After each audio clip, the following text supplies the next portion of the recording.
Houston, we have a problem. Those 5 words became legend. But in reality, they weren't spoken that way, and the movie version only captured part of what unfolded during Apollo 13. In this video, we'll line up Hollywood's dramatization against the actual mission logs and crew transcripts, while also exploring the human stories often left out, from women working the consoles in Houston to families facing headlines they never asked for. Along the way, we'll uncover a few surprising details that shaped both Apollo 13's outcome and modern spaceflight. And it all begins with those famous words themselves. The words, "Hollywood changed." Everyone thinks they know the line. It's quoted in commercials, parodied in skits, printed on posters. "Houston, we have a problem."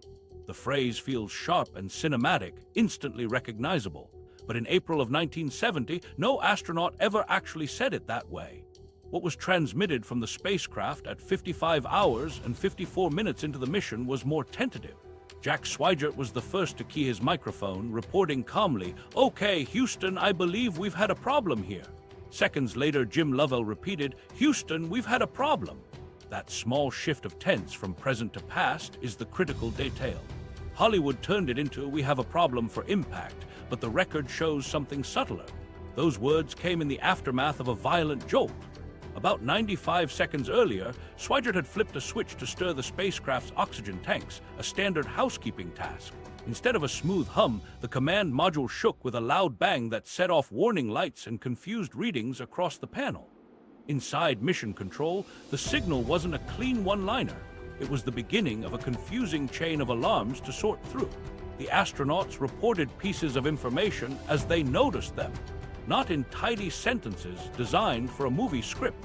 It may sound like a small change in language, but the tense difference matters. Saying "we've had a problem" tells Mission Control this isn't just a flickering gauge. It names an event, something that has already occurred, and indicates the crew is now dealing with the consequences. The movie line, "we have a problem," heightens that urgency for an audience, making it feel like the danger is bursting into the present moment. It works in theaters, but in NASA's transcripts, the exchange reveals calm professionals framing a situation with precision rather than drama. This is the recurring tension between real communications and their dramatized versions. Films must condense, sharpen, and sometimes rewrite. The Apollo 13 movie never created events out of thin air. Instead, it polished moments so they could be instantly remembered. "We've had a problem" sounds technical and reflective. "We have a problem" sounds like the plot twist audiences expect. That one edit was enough to override public memory of what was actually said. Hearing the archival audio now has a surprising effect. The astronauts do not sound shaken or theatrical. They speak methodically in level tones, the way they were trained to respond. Swigert relays what he sees. Lovell adds clarification. It's teamwork in real time. For many people, this is the most striking detail. At the very moment of explosion, the voices are calm. Far from diminishing the drama, that restraint becomes a measure of why they survived. Panic never entered their vocabulary. The scriptwriters applied the same kind of reshaping in other places. One of the most memorable lines in the film comes from flight director Gene Kranz, "Failure is not an option." That phrase is repeated everywhere, as if it came straight from Mission Control in 1970. In truth, Kranz never said those words at all during Apollo 13. The line was created by the film's screenwriters to capture his visible determination. What he did say was less quotable but more telling. He reminded his team that they were not going to lose the crew, that their task was to work the problem until they found solutions. That attitude defined his leadership. The fabricated slogan gave the movie a rallying cry, but the transcripts show a steady insistence on problem solving, not a neatly packaged catchphrase. When a sentence is compressed into legend, some of the context disappears. In reality, the crew did not instantly grasp the scale of the damage. Gauges fluctuated, alarms lit, and they debated whether the readings could be sensor errors. The situation revealed itself in stages, which is how crises unfold in real life. Hollywood, understandably, pushes those stages together. One bang, one dramatic call, immediate recognition of disaster. The authentic sequence, though, is more nuanced. It shows trained professionals verifying, analyzing, and taking time to confirm before deciding. That difference separates genuine crisis response from screenwriting convention. A short example underlines this point. Lovell, soon after his first transmission to Houston, looked out the window and saw escaping gas glittering in the sunlight. He calmly described the sight. "It's a gas of some sort." That low-key observation carried crushing implications. It meant they were losing precious oxygen into space. On screen, the same fact might be delivered with music and raised voices.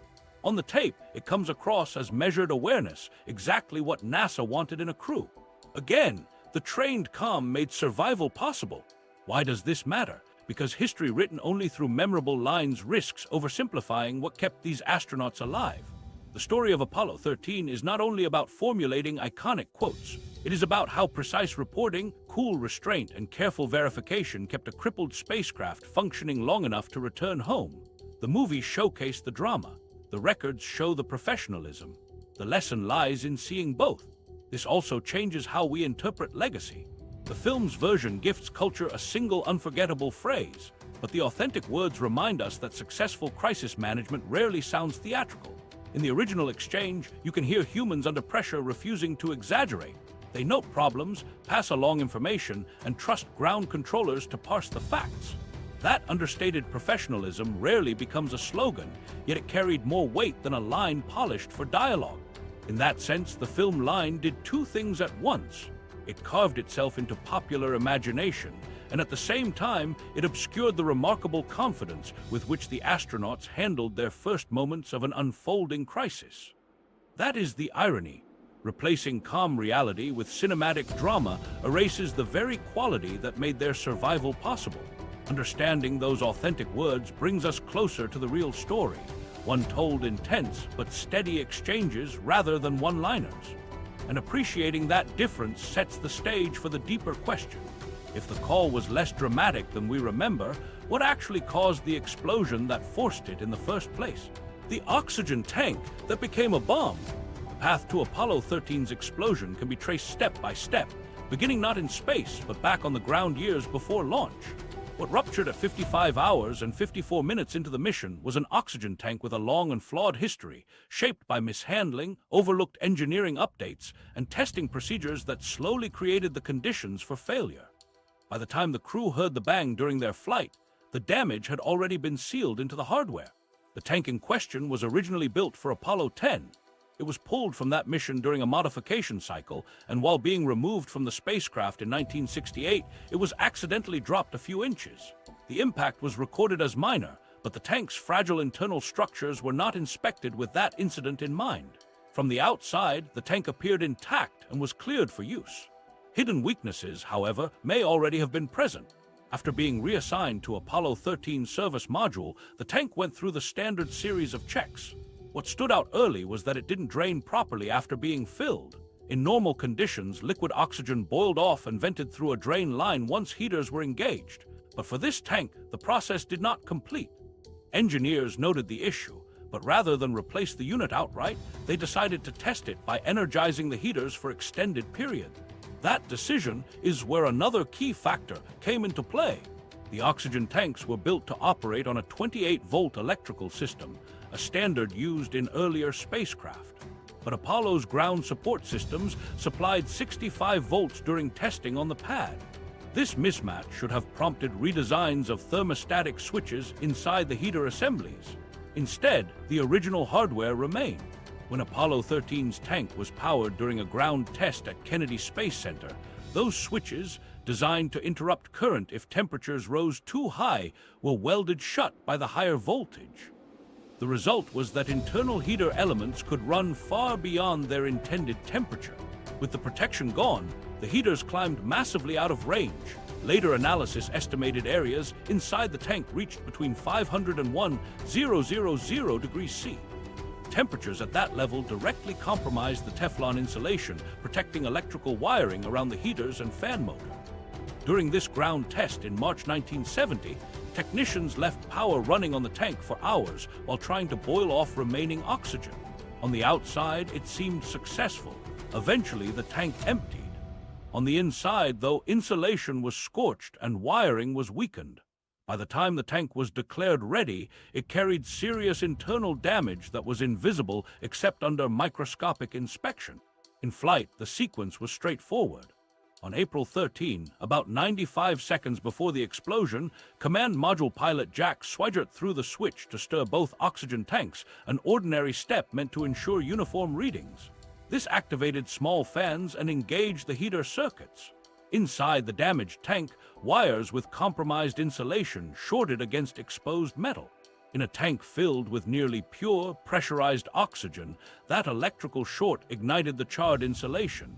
Within seconds, the heat and combustion raised pressure far beyond design limits. At 55, 54, 53 mission time, the tank ruptured violently. The effects were immediate and disastrous. A panel of the service module was blown off.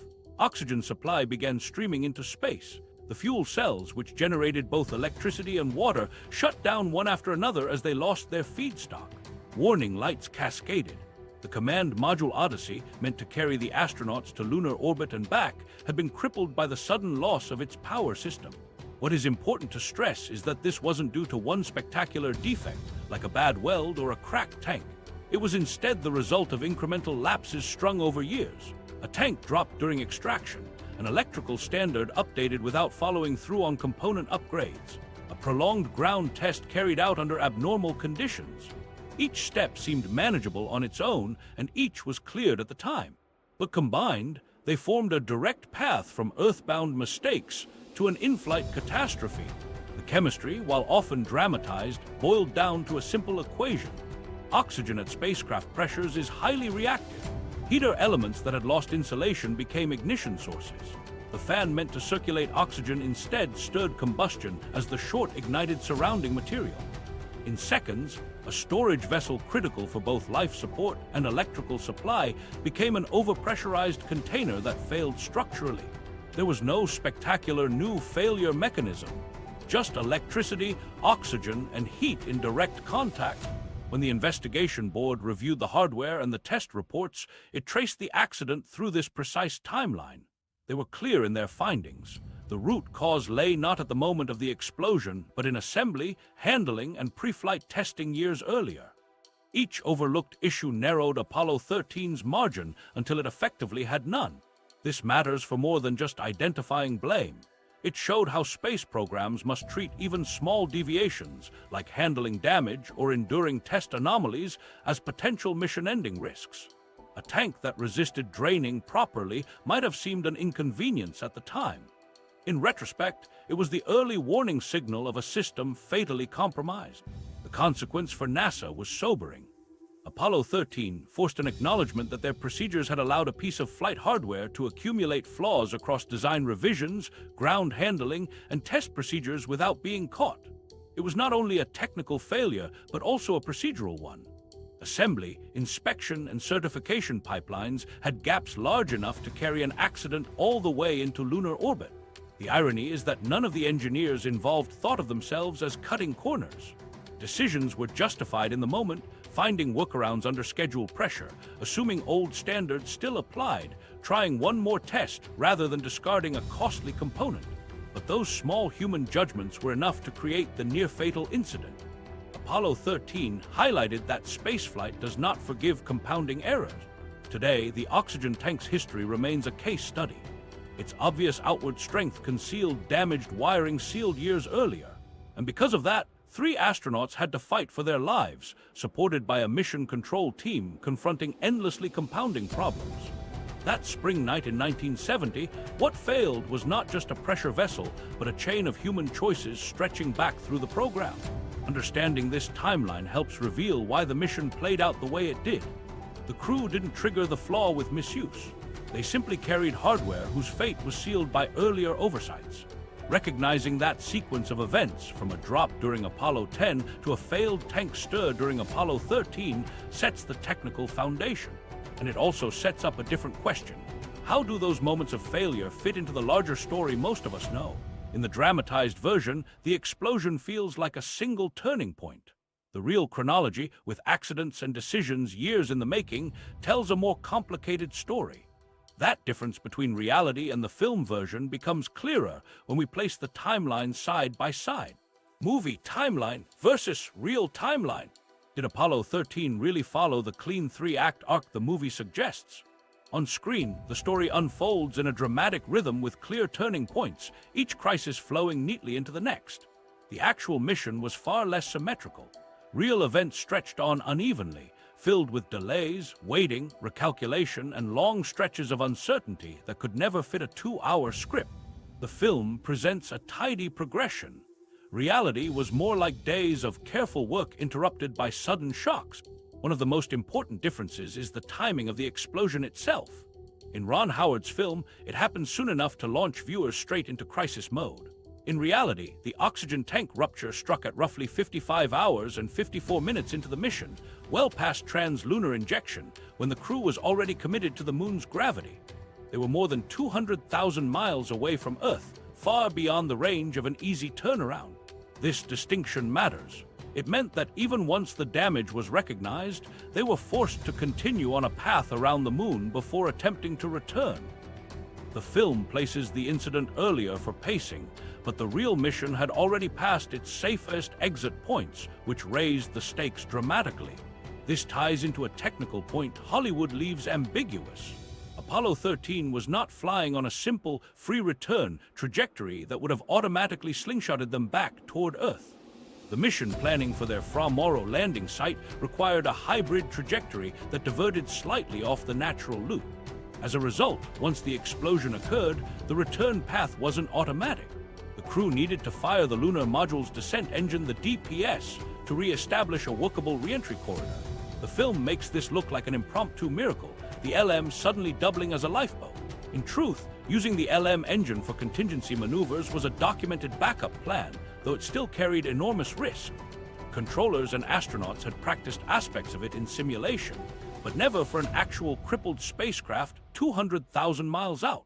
On the ground and in the spacecraft, events unfolded more slowly than audiences ever see. The movie depicts flashing lights and raised voices as the cabin fills with tension. The actual recordings paint a different picture. After the tank blew, the astronauts did not instantly declare their oxygen lost. They faced a confusing wave of odd readings, voltages dropping, current spikes, and tank levels that didn't quite add up. It took minutes of checking and double-checking to confirm that fuel cells were shutting down and that their oxygen supply was venting into open space. The delay wasn't dramatic, but it reflects the professionalism of people refusing to jump to conclusions before the data lined up. Mission Control's pacing also differed. In the movie, Houston seems to volley back instructions with dramatic immediacy.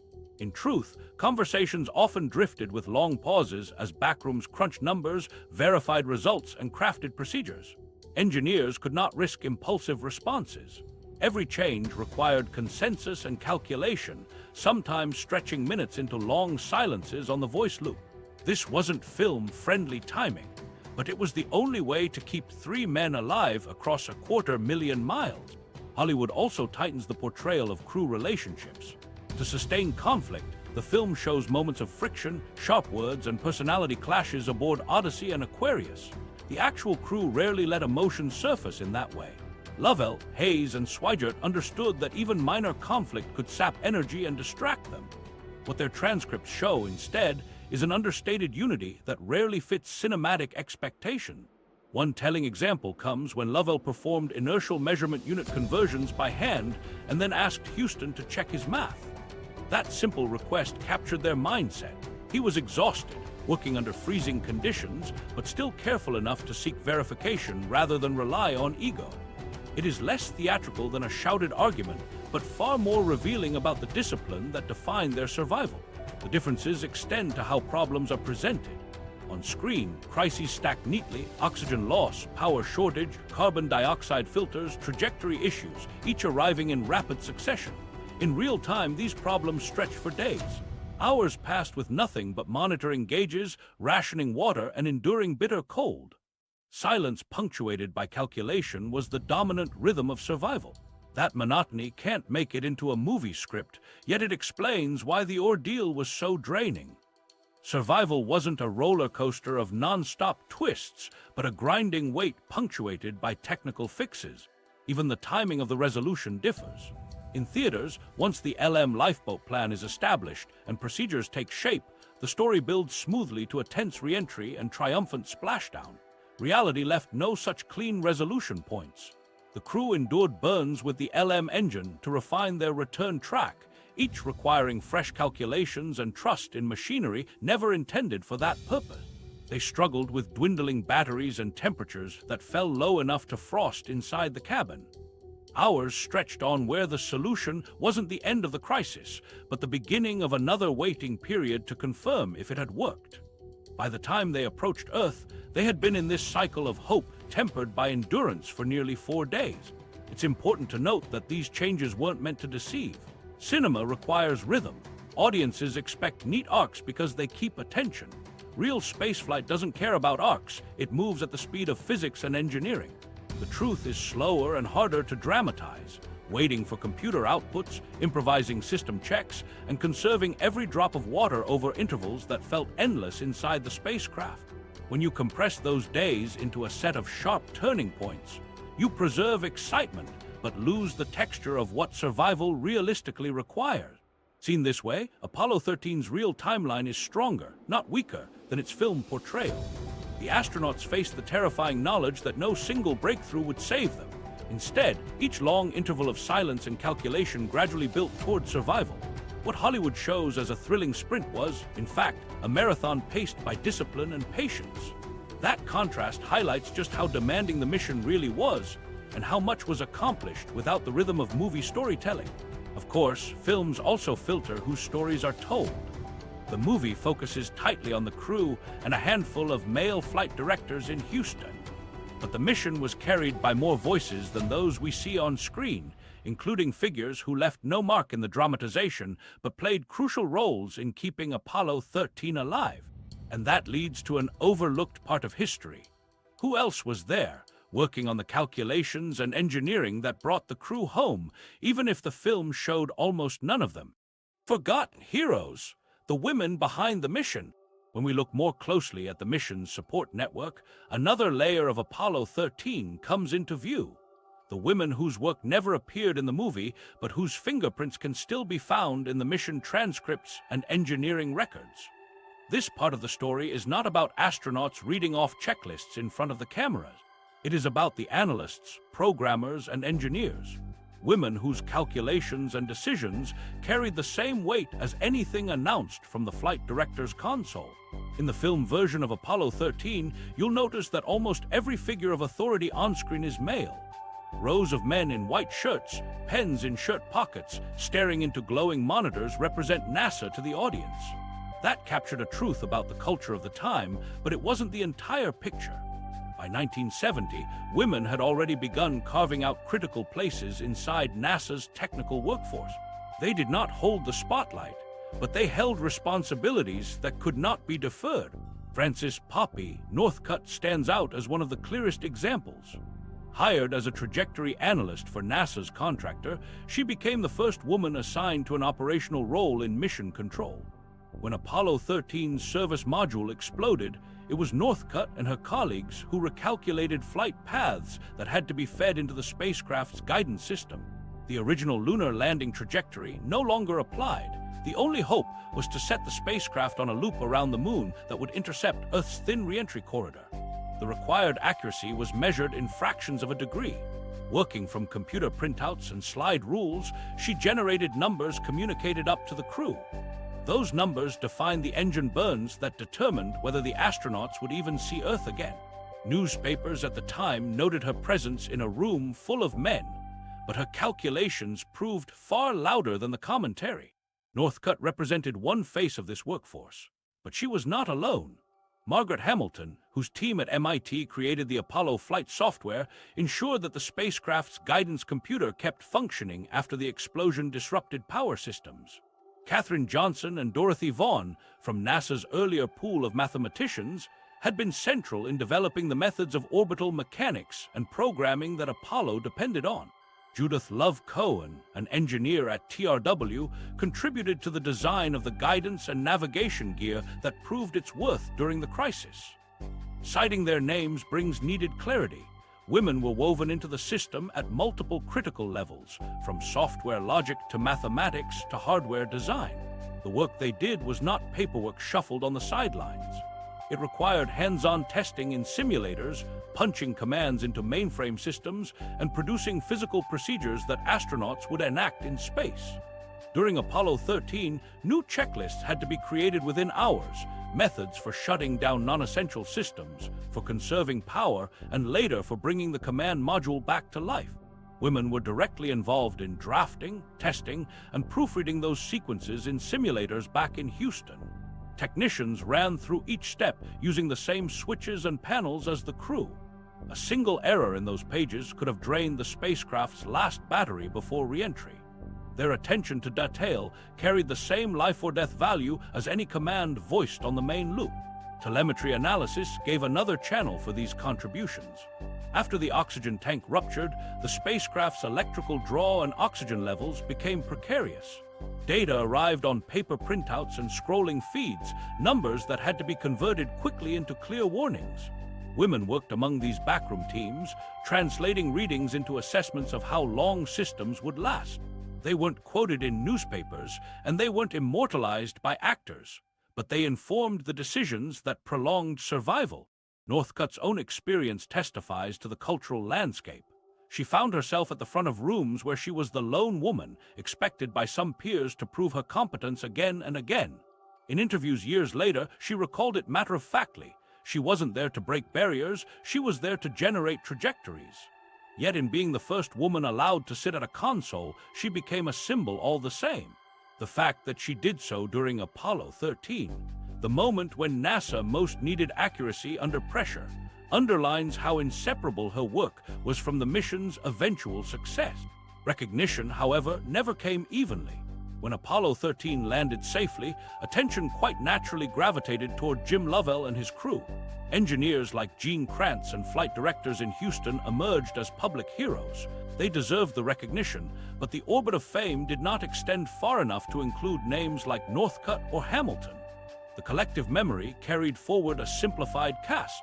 That's not conspiracy. It is how media frames stories by spotlighting visible actors and authoritative faces. What has changed in recent decades is that researchers and historians have returned to the archival record, reintroducing the fuller web of contributors. The credit can now be restored, not by revising the movie, but by making sure the story retold today matches the evidence.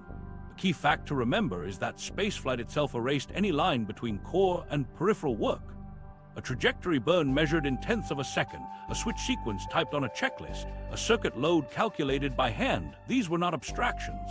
They fed directly into what Lovell, Hayes, and Swigert had to execute in space.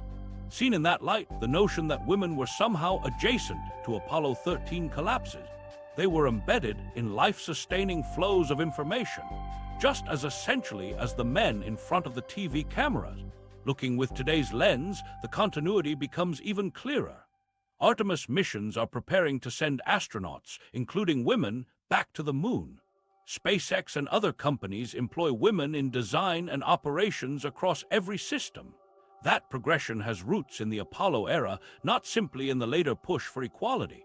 The first women who walked into NASA offices as mathematicians, programmers, and engineers did so decades before they would see leaders who resembled them in the spacecraft.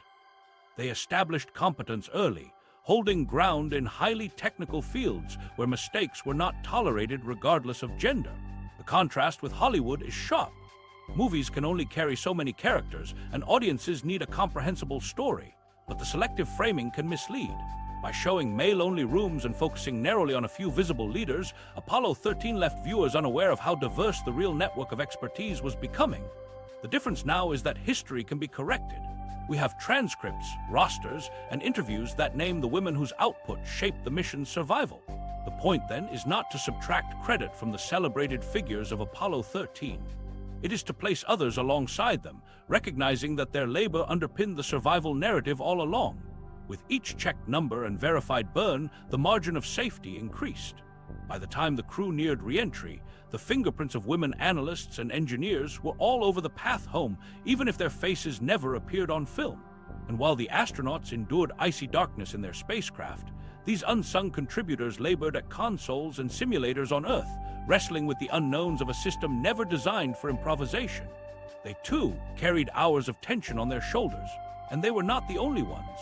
Far beyond NASA's buildings, others were shouldering their own version of the crisis, waiting helplessly for updates from a spacecraft hundreds of thousands of miles away. Families living their own nightmare. While engineers confronted equations and astronauts battled cold in space, the families lived through a crisis of their own. The ordeal for them was not technical, it was emotional, unrelenting, and endured under bright lights of public attention.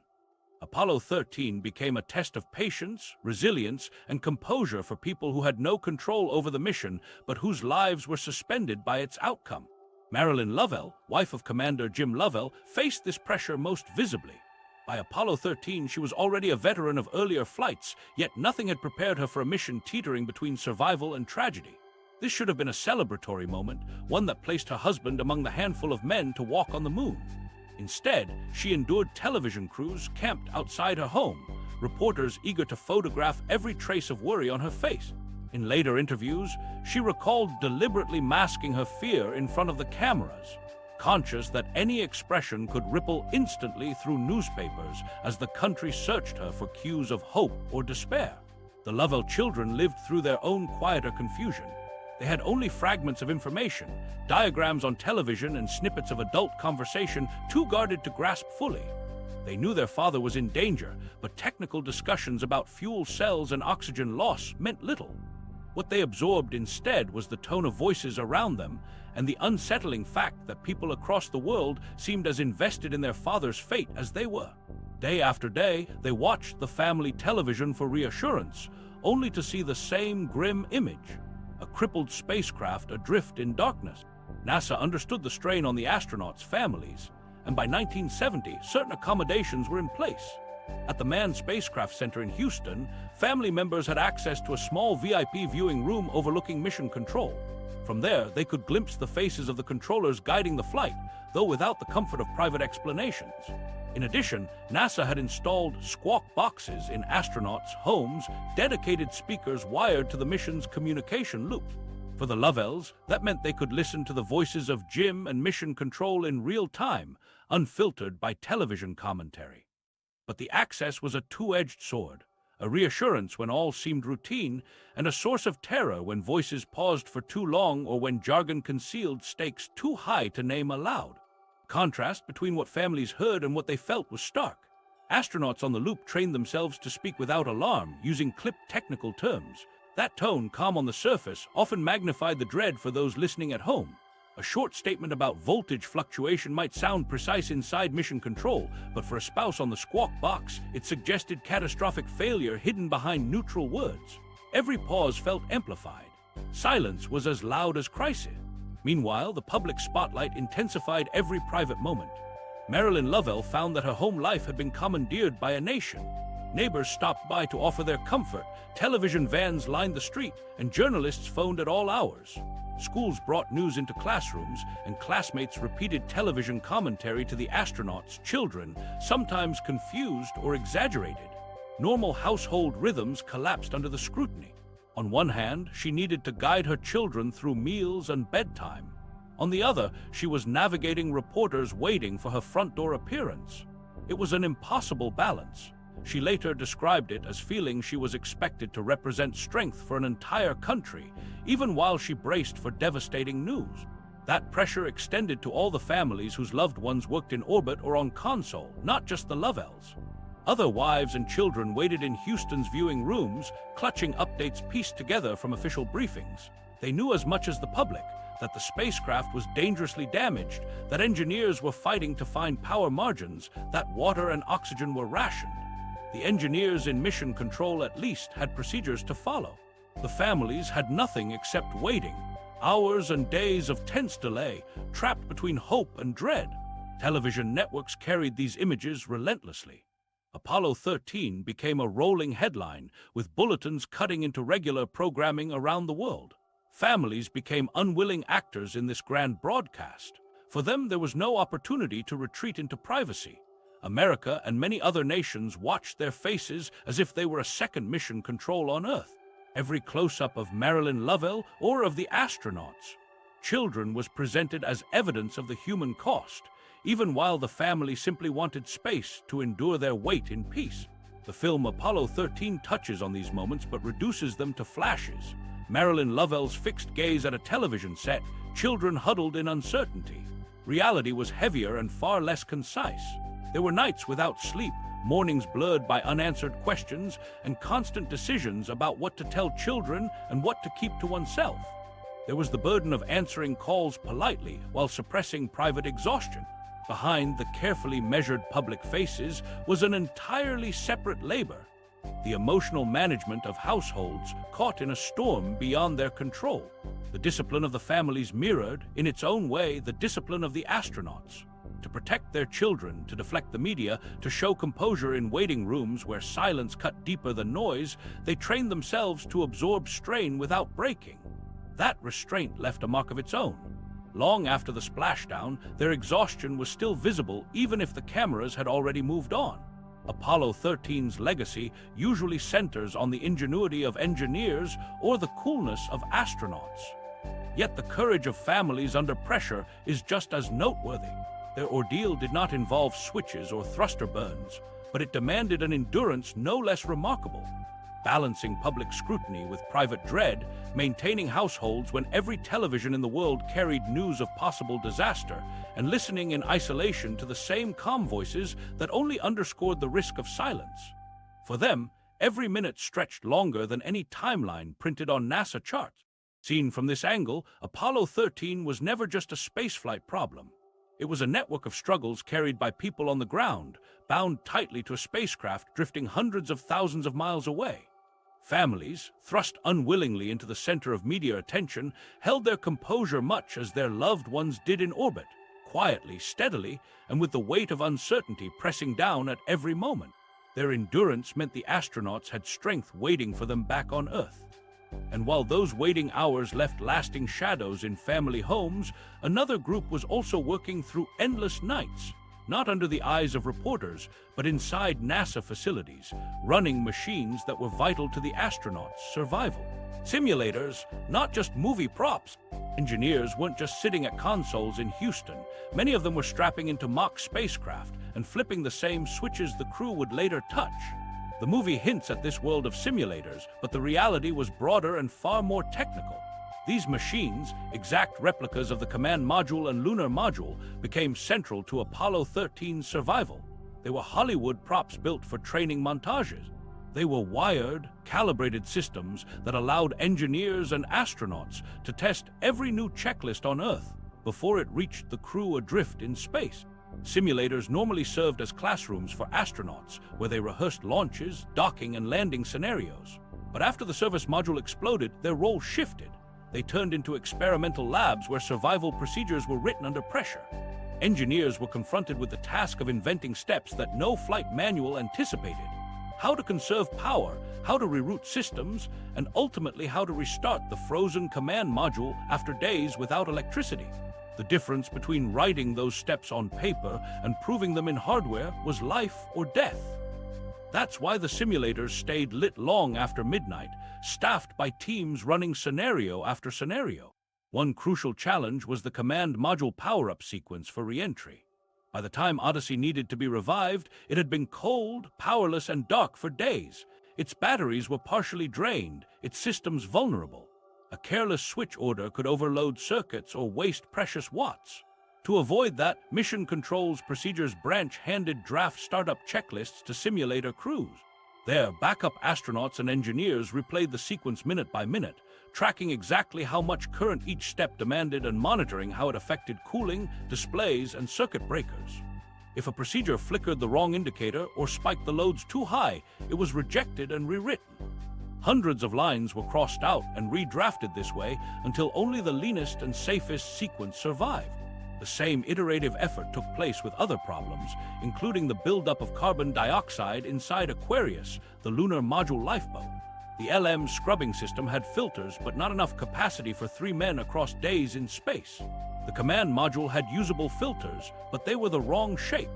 Engineers in Houston worked out a fix, but before the astronauts ever touched it, simulator crews ran the installation themselves.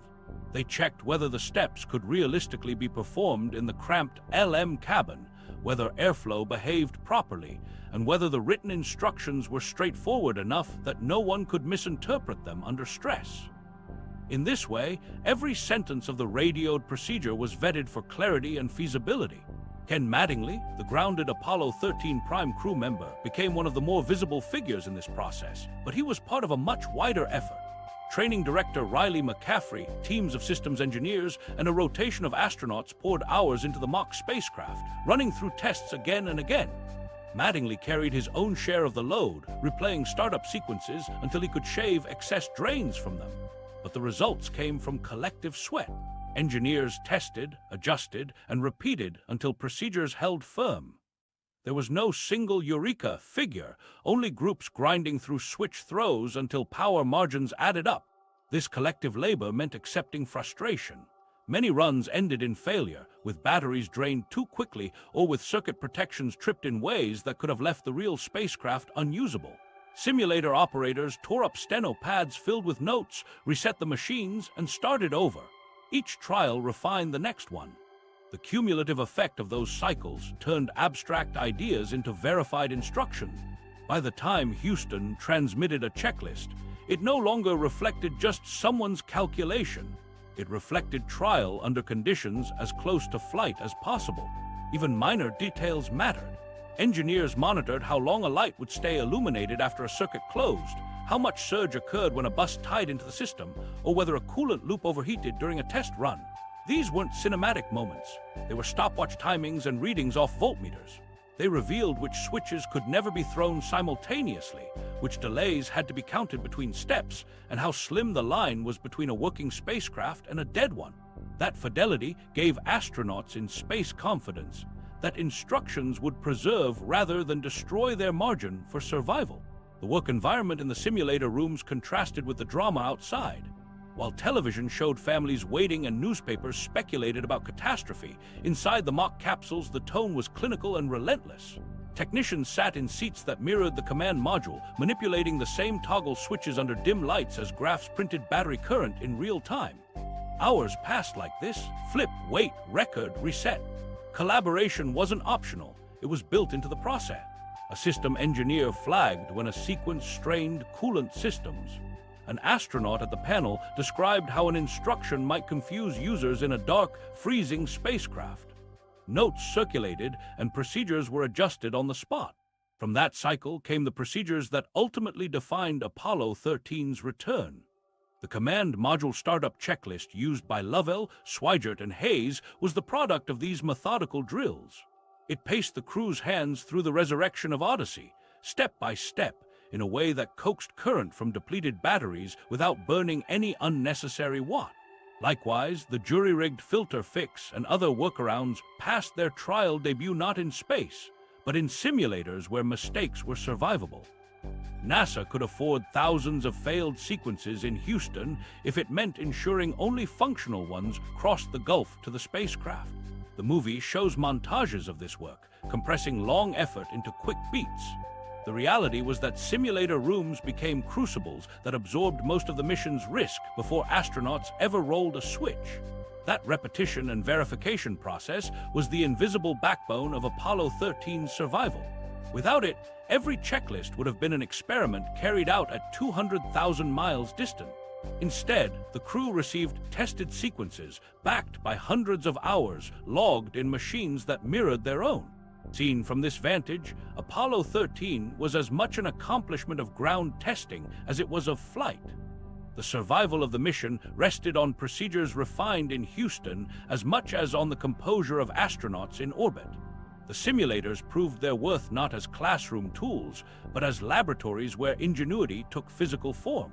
And once those sessions had stabilized the critical problems, power, oxygen, and re-entry startup, the path was cleared for other desperate inventions to be tested. Among them was one of Apollo 13's most unlikely challenges, a task that at first glance looked more like a hardware joke than a life support solution. It involved filters designed in the wrong shape, pipes that didn't match, and a pile of common materials laid out on a conference table. Square filters, round holes. Challenge known as square filters, round holes, quickly became one of the most defining crises of Apollo 13. It was not a metaphor invented for dramatic effect, but a real technical obstacle that stood between life and death. The lunar module was never built to shelter 3 men for multiple days, and though oxygen remained available, the small cabin began filling with carbon dioxide from the crew's exhaled breath. Rising CO2, not lack of oxygen, became the next serious danger. Apollo 13 was at risk not of suffocation from vacuum, but of poisoning by its own crew's lungs. The spacecraft did have filters designed to scrub CO2, but with a critical catch. The command module used square lithium hydroxide cartridges, while the lunar module used cylindrical ones. Each design was unique to its cabin systems, with no interchangeability built in. That seemed harmless during normal mission planning, when the LM acted only as a temporary lander. During Apollo 13, it became an acute design flaw. The lunar module's small round filters could handle only 2 men for limited time, yet 3 men now depended on them indefinitely. Within hours, sensors showed levels climbing above safe margins. Without intervention, the astronauts would slip from headaches to dizziness, then lose consciousness. NASA had exact inventories for every item carried aboard, down to rolls of tape, magazines, and covers from checklists. Ground engineers pulled those inventories and began designing a solution that would force the command module's square cartridges to work with the LM's round sockets using only available onboard materials. The film's famous table scene captures the energy of this process, but the actual work was deliberate and technical. Lists of acceptable parts were pulled from flight manifests. Then, engineers in Houston assembled a test unit in a controlled chamber to verify performance before the astronauts ever touched it. The final design relied on straightforward but specific steps. A square lithium hydroxide canister from the command module was slipped into a plastic bag. The bags normally packaged the liquid-cooled garments. The opening of the bag was secured to a suit outlet hose using layers of tape to form an airtight seal. To keep airflow steady, engineers used a stiff piece of cardboard, or in some versions, a stiff cue card, to create a supportive arch so the bag wouldn't collapse under suction. Finally, a bypass port in the LM's return duct was blocked with a towel or cloth, ensuring that cabin air was pulled through the improvised cartridge assembly. This sequence turned mismatched hardware into a functioning filtration system. It is tempting to call this a spur-of-the-moment MacGyver trick, but that label understates the rigor involved. The contraption went through tests at the Johnson Space Center before it was radioed up. Engineers confirmed that it would draw air through the cartridge properly and that carbon dioxide levels fell in the test chamber. Only then were astronauts given step-by-step instructions. Nothing about the procedure was reckless improvisation. It was grounded in specifications. Airflow rates, absorption capacity of the lithium hydroxide, and tape adhesion in the LM's environment had all been calculated. Still, when the instructions reached the spacecraft, the crew faced the challenge of building it under extreme conditions. With their hands stiff from cold, they cut, taped, and pressed the odd assembly together on the cluttered LM floor. Mission Control monitored the telemetry as sensors tracked the cabin air. Slowly, the CO2 levels stopped climbing. A little later, they began to drop. Engineers in Houston exhaled in relief, as the readings proved that the taped-up bag and hose were performing at the required rate. The success made a lasting impression. The invention had none of the elegance associated with spacecraft hardware. It looked like something found in a garage workshop, duct tape wrapped around tubing, a paper-stiffened bag holding a canister. Yet beneath its appearance was meticulous logic. Every part of it corresponded to a property NASA engineers knew: airflow resistance, material strength, and the chemical absorbency of lithium hydroxide. It succeeded because it was grounded in engineering knowledge, not because it was reckless or lucky. Why has this moment eclipsed others in Apollo 13 history? Perhaps because it reveals the heart of spaceflight, human adaptability when equipment falls short. The astronauts owed their survival to a device that looked fragile but was backed by clear physics and careful validation. In a mission filled with elaborate systems and massive rockets, the enduring symbol became a bag, a hose, and a roll of tape. Public imagination often associates space exploration with high-powered computers and stainless steel machinery. Yet Apollo 13 demonstrated that survival sometimes depends on ordinary items reimagined under pressure. Engineers did not reach for futuristic solutions. They reached for a checklist of available objects and matched them to physical principles. That reframing of the problem is why textbooks and museums continue to highlight the square filter story decades later. Replicas of the device are displayed today, often placed near gleaming spacecraft panels or rocket engines. Compared to those, the taped assembly looks almost laughably small, but visitors tend to linger, drawn by the knowledge that this strange-looking bundle bought the crew time to breathe. It is less dramatic than a rocket flame or a re-entry fireball, but in its modest size lies enormous significance. The astronauts' path home was secured not only by major systems, but also by a group of engineers who matched the right problem with the right everyday parts. The moment also reminds us that Apollo missions were never the work of astronauts alone. The crew assembled the filter under torchlight conditions in Aquarius, but the design came from the persistence of engineers on the ground. It embodied the collaborative chain that defined NASA's operations, flight directors giving direction, technical teams testing solutions, and astronauts translating them into reality. The square peg in a round hole did not reduce the mission to luck. It showcased disciplined problem-solving under pressure. Hollywood dramatized the moment with dialogue and pacing, but it did not exaggerate the stakes. The real mission logs confirm, after the crew assembled and installed the improvised filter, carbon dioxide readings declined to safe levels. This was not artistic invention, but verified fact. The astronauts lived because the jury-rigged unit worked exactly as it needed to. There is a final irony. In a space program lauded for its cutting-edge rockets and its complex guidance systems, the most lasting symbol of ingenuity is a taped-together bag. It stands as proof that resilience in space relies as much on flexible thinking as on precision hardware. That balance between technical mastery and improvisation rooted in knowledge carried Apollo 13 safely across hundreds of thousands of miles back to Earth. The astronauts could breathe again, but breathing was only one part of survival. The spacecraft was still crippled, and conditions inside the lunar module continued to deteriorate. Solving the filter problem kept the air safe, yet left the crew trapped in a cabin that was turning colder, darker, and drier with every passing hour. Cold, dark, and dehydrated. How did it really feel inside a spacecraft reduced to little more than an emergency shelter? The Apollo 13 film gives us fleeting images, frost forming on equipment, astronauts shivering, breath visible in the air. Those details were true enough, but in reality the ordeal stretched across days, not minutes, and wore the astronauts down in every physical and mental way. The lunar module Aquarius had been designed to support 2 men for a short lunar mission, not 3 men for nearly 4 days in deep space. When it became the lifeboat, all non-essential systems were powered down to save every watt of electricity. The heaters stayed off. The result was steady, unavoidable cold. Temperatures inside the cabin fell to around 8 degrees C, about 46 degrees F. At first, the chill felt like an uncomfortable room in winter, but with the thin metal hull radiating heat into space and no sunlight to help, the cold crept deeper. Soon, even tasks as simple as flipping switches or writing on checklists had to be done with stiff fingers and aching hands. Cold was not the only hardship. The constant condensation caused surfaces to frost over. Instruments glistened with moisture, creating an ever-present risk of water seeping into electronics. Pens were hard to grip, flight suits were damp and clammy, and the lack of movement in the cramped cabin slowed blood circulation. Rest was elusive. The crew grabbed only scattered minutes of sleep, constantly disturbed by body-shaking shivers or the sound of Houston calling through their headset. Fatigue layered onto fatigue, dulling reaction times and making each checklist more of a challenge. Water rations introduced yet another limit.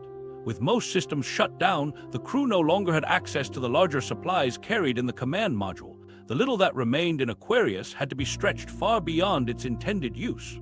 They cut consumption drastically, reducing themselves to mouthfuls where they once had cups. The result was dehydration that could not be disguised. Dry throats and cracked lips were only the beginning. Muscles cramped easily, headaches grew sharper, and concentration weakened.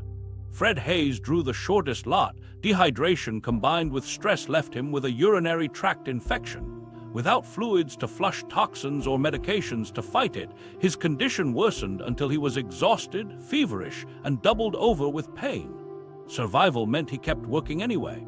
Food technically existed, but in conditions that made eating nearly pointless. Most of the rations were freeze-dried and required water to prepare, a luxury they no longer had. Meals became packets chewed dry, more about keeping the stomach from twisting than about replenishing calories.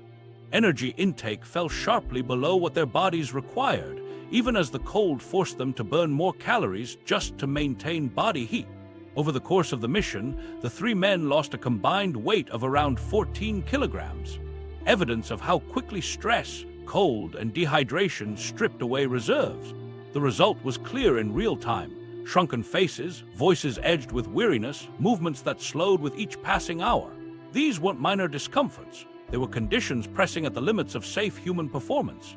Every time Houston read up a sequence or checklist that had been tested in simulators on the ground, the astronauts had to execute it in this impaired state. Cold, hunger, and dehydration do not just weaken the body, they impair cognition and dull dexterity. Quick math, precise timing, and clear memory, all vital in navigation or power-up steps, became progressively harder. Procedures were lifelines, but they depended on men who were running out of physical capacity. The fact that those checklists were rehearsed so meticulously in Houston mattered even more because the crew inside Aquarius was in no condition to invent solutions on the spot. Claustrophobia layered one more stress on top. The lunar module's cabin was no larger than a closet. Over days, that volume shrank in practice. Three men floated into one another, unable to stretch fully or move far enough for personal space. Damp fabric clung to skin. Hygiene was out of reach. There was no water to wash, no chance to change clothes. Sweat that froze against fabric introduced its own discomfort, leaving the smell of closed quarters thick and oppressive. These details never made it to the big screen, but in reality, they added up to a steady grind on the senses, draining focus and patience hour by hour. Even small bodily effects mattered. Dehydration thickened blood and slowed circulation. Cold cramping stiffened muscles. Hayes's infection revealed just how fragile the human system became when denied even basic medical care. By the end of the mission, all three men were visibly exhausted, showing the consequences of deprivation. Yet they still managed to keep timing burns and rehearsing communication with Houston. Their training had taught them procedures. Their endurance allowed them to carry those procedures out when their bodies wanted to fail. By the third and fourth days, the crew themselves had become a kind of system to monitor, no different from the spacecraft's batteries or guidance platform. Voices with Houston stayed composed, but only because they forced composure across cracked lips and dry throats. The margin of safety narrowed not just for the spacecraft, but for the astronauts' bodies as well. Cold, thirst, hunger, poor sleep, and infection pulled them toward collapse. The only safety net was the habit of discipline strong enough to resist exhaustion. Seen this way, Apollo 13 was not simply a demonstration of NASA's technical resilience. It doubled as a brutal stress test on human bodies held together by willpower and duty. Survival depended not only on avoiding critical system failures, but also on weathering every hour trapped in dark, freezing confinement with rationed water and fading strength. The crew's endurance became another link in the fragile chain that kept Apollo 13 pointed toward home. That ordeal also raised a question that extended far beyond the mission itself. If spaceflight could push crews into such a state simply by losing a support system, what would it take to guarantee that the same sequence of failures would never again put lives so close to collapse? The answer would come in the changes NASA made immediately afterward. A new era of safety. Apollo 13 had proven that survival in space could hinge on details as small as a single switch or wire. What followed in its wake was not celebration, but reform. Out of the mission's narrow escape emerged a new era of safety, where every component, checklist, and decision-making process carried the weight of that near disaster. NASA did not simply repair what broke, it reshaped how spacecraft were built, tested, and flown. At the hardware level, the most immediate changes centered on oxygen storage. The damaged tank from Apollo 13 was dissected both literally and figuratively. Thermostat switches inside new cryogenic tanks were redesigned to withstand the 65-volt electrical supply used during ground testing. Heater wiring received upgraded insulation, resistant to the high temperatures that had once burned away Teflon coating. Stirring fans with unsealed motors were removed or redesigned, eliminating the ignition source that had sparked fire in pure oxygen. Beyond these fixes, NASA added a third cryogenic oxygen tank in Bay 1 of the service module, separated by an isolation valve. That simple addition created a second reserve of life-supporting oxygen, ensuring that a single rupture would never again wipe out all supplies in one instant. Redundancy extended into other systems as well. Bay 4, which had once carried wiring vulnerable to damage, now housed sheathing made of stainless steel to guard against overheating or arcing. Telemetry feeds were expanded so that controllers on Earth had more detailed data on tank pressures, currents, and temperatures, warnings that might have caught Apollo 13's cascade earlier. Alarm thresholds were recalibrated to raise flags faster. NASA also equipped later missions with spare emergency stores, extra battery capacity, and rationed water that could sustain crews if life support systems faltered again. What Apollo 13 had stripped bare was rebuilt with buffers designed to buy astronauts more time. Hardware redesigns alone could not carry safety forward. Apollo 13 had also revealed gaps in process, and those gaps were closed with equal weight. Components were no longer shuffled between spacecraft for convenience. Each part gained strict traceability, a documented record of its handling, modifications, and test history. No oxygen tank would ever again be lifted from one spacecraft into another without its entire record accompanying it. Inspection protocols expanded to account for accidents like the drop that had weakened Apollo 13's tank years before. A culture of component accountability was installed. Hardware was not just parts, but histories. Testing procedures grew sharper as well. Before the accident, ground simulations emphasized astronaut training, running through expected flight profiles and mastering checklists. After Apollo 13, the focus shifted toward designing for failure.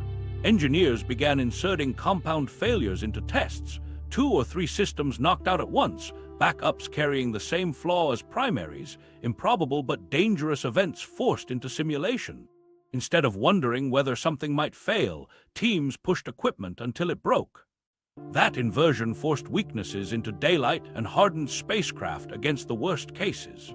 Where Apollo 13 had relied on improvisation, future crews would follow procedures already written and tested in those simulation halls. Checklists became thicker and more exact. On Apollo 13, power conservation methods, restart sequences, and load transfers had to be drafted overnight in Houston. Future missions carried contingency binders written in plain, sequential steps. Each emergency procedure was hammered out in simulators long before flight, so astronauts had tested paths even through scenarios no one expected. The logic was clear. If a task could be written down, it should be. Freezing, dehydrated astronauts could not be left to invent solutions at the edge of collapse.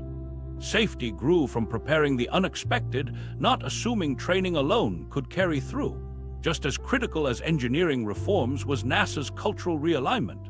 Apollo had been driven by deadlines, Kennedy's challenge to land by the end of the decade, the pressure to beat the Soviets, the momentum of success after Apollo 11. Apollo 13 forced a rebalancing. Schedules ceded ground to caution. Managers began deferring launches if components raised even minor doubt. Controllers practiced no-go calls until they became reflexes rather than hesitation. Mission Control's culture shifted toward conservative decision-making, where aborts were acceptable and redundancy mandatory.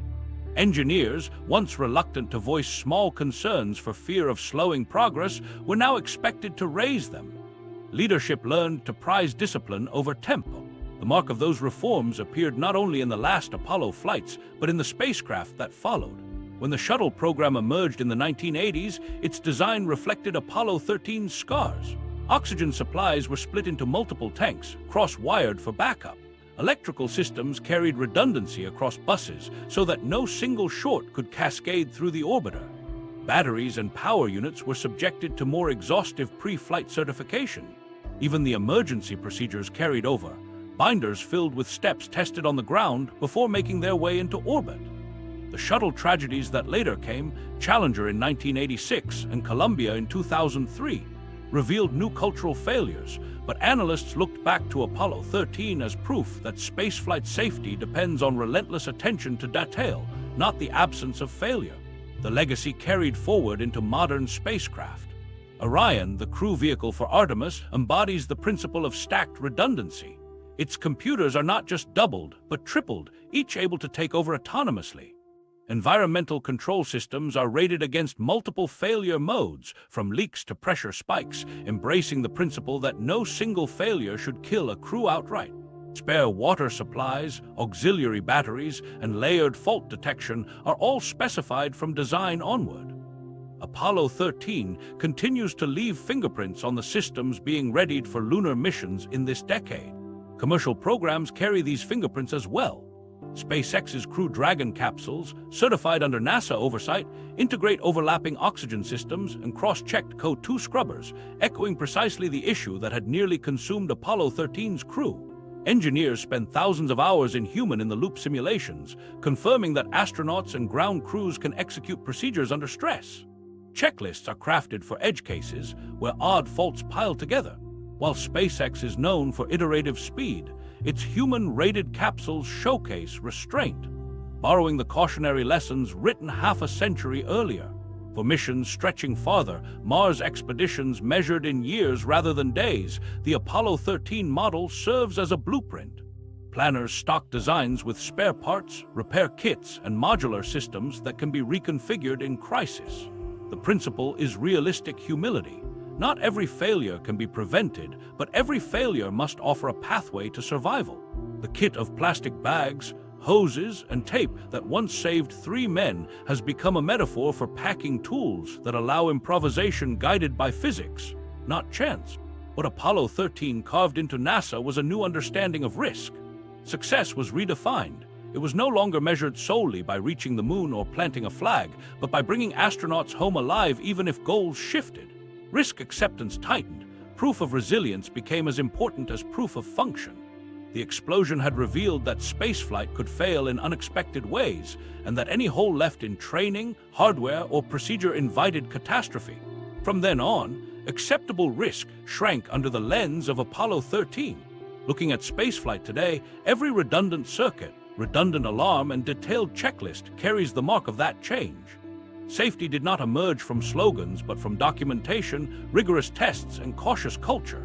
Apollo 13 imprinted a template in which every mission planner assumes that small flaws magnify under stress. The scars from 1970 hardened into procedures that still govern spacecraft designs more than 50 years later. And yet, even as those reforms became the foundation of human spaceflight, the memory most people hold connects not to redesigned tank wiring or new procedures, but to a movie screen. What lingered in public imagination was dramatization, dialogue, and images, not wiring diagrams or abort criteria. That raises the lasting question. When we weigh what Apollo 13 left behind, do we measure it more by NASA's legacy or by Hollywood's version? Hollywood's version versus NASA's legacy. Hollywood's retelling and NASA's archival record pull in different directions, and yet both continue to frame how we think about Apollo 13. The tension between the two versions is not just about accuracy, but about what gets remembered, spectacle or subtlety. The film strips events down into a polished story. The mission logs preserve the unshaped reality with its drawn-out silences, restrained language, and fatigue etched into every voice. Together, they form two complementary accounts, one fueling memory, the other guiding real practice. On one level, the differences can be summarized almost like a table spoken aloud. Places where the film aligned with history are clear. It showed the lunar module working as a lifeboat, captured many technical details accurately, and often used dialogue drawn directly from transcripts. At the same time, there are exaggerations. The now famous phrase, "Houston, we have a problem," simplified what Swigert and Lovell actually said as "we've had a problem." The line, "failure is not an option," was invented for dramatic style. And interpersonal tension among astronauts and controllers was heightened for effect, when in the transcripts the tone stayed clipped and professional. This summary makes plain that truth and drama aren't opposites here. The film preserved some details faithfully, but bent others toward cinematic convention. The timing of the explosion illustrates this difference in tone and texture. In the movie, the crisis strikes with sudden urgency, alarms blazing, crew startled, emotions breaking through. On the actual tape, Swigert's voice remained calm as he reported, "I believe we've had a problem." Lovell's follow-up carried the same contained tone. Soon after, he looked out and reported, a gas of some sort venting into space. No music, no shouting, just technical phrasing that conveyed the seriousness of the rupture in a matter-of-fact voice. That restraint is startling if you've only seen the movie. The crew did not dramatize a life-threatening explosion. They described it with the vocabulary of people trained to keep fear out of their language. The pacing is equally telling. The movie compresses a 4-day ordeal into a tight string of escalating crises. On screen, problems pile in rhythmic succession: oxygen loss, power shortage, filter fix, trajectory adjustment, then splashdown. The logs stretch those events into hours of waiting where little seemed to happen. While Houston tested checklists, the astronauts endured long spells in a freezing cabin, rationing water and silence. Suspense came less from flashing warning lights than from time itself, with every pause filled by gnawing uncertainty. The film had to condense those hours of monotony. Audiences expect drama, not prolonged waiting. That decision preserved coherence but blurred the grinding pace that made the mission psychologically punishing. Tone of interaction is another place where Hollywood shifts gears. The film shows sharp exchanges to humanize the stress and give actors moments of visible conflict. In the record, communication is stripped of such flourishes. Clarity, not emotion, is the rule. Short acknowledgments, numbers repeated, checklists confirmed. By highlighting tension in the movie, viewers are given conventional drama. But listening back, the true drama lies in the very lack of outbursts. The astronauts and engineers knew that argument in those conditions was not just unhelpful, but dangerous. The professionalism reads flatter in a script, but in reality, it was the defining reason systems were held together long enough to survive. Even the resolution differs in texture. For Hollywood, the triumphant splashdown is a release accompanied by swelling score, applause, and catharsis. In the transcripts, the return sounds almost subdued. Controllers speak procedure until parachute confirmation, then voices note recovery forces with quiet relief. No music underscored it, no lingering celebration filled the channel. The overwhelming tone is exhaustion. You hear people working until the very last line, because only when voices confirmed splashdown could relief even begin. That restraint doesn't carry easily to film, but it marks the difference between entertainment and lived experience. The irony is that Apollo 13's reality never required literary polish. Cold sinking into the spacecraft until condensation formed frost, carbon dioxide climbing toward danger, Fred Haise fighting infection, all of it was already enough to hold the public's breath. The sterile reports are almost harsher than Hollywood allows. Terse descriptions like cabin temperature down 8 or levels rising on canister don't thrill on the page, but they represented life-threatening condition. Silence on a squawk box in a living room could terrify far more than dialogue written for weight on screen. Yet in classrooms and popular culture today, it is the movie that dominates recollection. Ask what people remember, and many will picture Tom Hanks in The Dim Odyssey or Ed Harris as Gene Kranz, fist clenched in determination. Fewer think of the scratchy audio, the checklists run in half-light, or engineers hunched over voltmeter printouts. Popular memory follows story even when records tell a different rhythm. The film was not dishonest, but its reach made it the gateway to Apollo 13 for a generation. That reach came with cost. Subtle lessons in restraint and procedure risked being overshadowed by speeches designed for cinematic effect. This leads to two clear takeaways. First, the film spread awareness, kept Apollo 13 alive in public imagination, and made the astronauts' ordeal accessible to people who might never dig into mission reports. That cultural memory matters. It kept the story alive long after the flight ended. Second, the archival record shaped how spaceflight evolved. For engineers, the legacy was not bold lines but sober lessons. Redesign fuel cells, build in triple redundancies, write contingency checklists. The quiet persistence in those transcripts became the DNA of future spacecraft safety. One account inspired, the other instructed. When viewed together, both versions serve their purpose. The film infuses emotion and keeps the story iconic. The logs guard precision and discipline, lessons that remain operationally vital. The real richness of Apollo 13 comes from holding them side by side, one to feel the drama, the other to respect the mechanics of survival. Spaceflight needs both kinds of stories, the cultural memory that celebrates courage and the technical memory that ensures endurance. Remembering Apollo 13 only through movie lenses risks misunderstanding what survival actually required. Remembering it only through logs risks obscuring why it still resonates with millions. The balance of those perspectives is where the mission's broader significance lies, and it leaves us with a recognition. Survival in exploration often rests on everyday discipline, not cinematic speeches. That recognition matters, because the next test of human resilience in deep space will arrive without a script or a score. As we turn from history to what lies ahead, the real question is how those lessons, both dramatic and procedural, prepare us for future crises still waiting in the silence of space. Apollo 13 is remembered by many as miraculous, but the truth is starker. Survival came from disciplined engineering, exhaustive simulator work, and the coordination of thousands on the ground and in flight. It was not luck or a single heroic phrase that brought the crew home, but collective discipline applied minute by minute. Every recalculated burn, every checklist verified, and every improvised repair reflected methodical teamwork under conditions that punished even small mistakes. Those lessons still guide spaceflight today. Redundancy, component traceability, emergency simulations, and thorough documentation now shape Artemis missions and commercial crew designs heading into 2025. Which detail of Apollo 13's survival strikes you most?